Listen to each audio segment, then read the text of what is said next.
मी आज बनवत होते पुरींसाठी पाणीपुरी. पुरी काही गप्पच नाही तर त्याच्यामुळे म्हणलं त्यांना गुतवायला तरी पाणीपुरी करावी.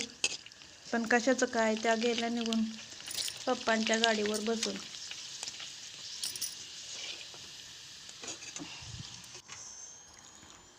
मग मी तळली पाणीपुरी.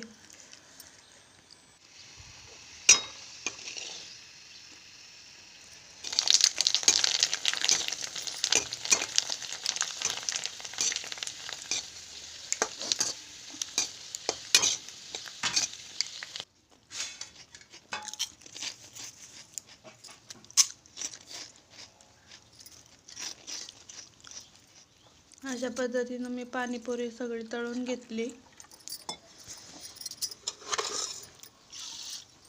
आणि नंतर मग तळल्या बॉब्या.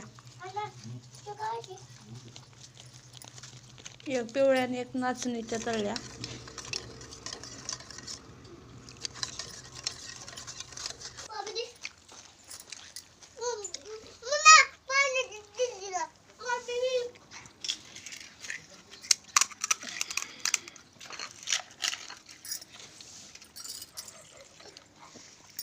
आता खाता खाता मला खायची तळता तळता सवय म्हणून मी एक खाऊन बघितली, पण मला खूप आवडतात अशा बॉब्या खायला. एकदम मस्त लागतात.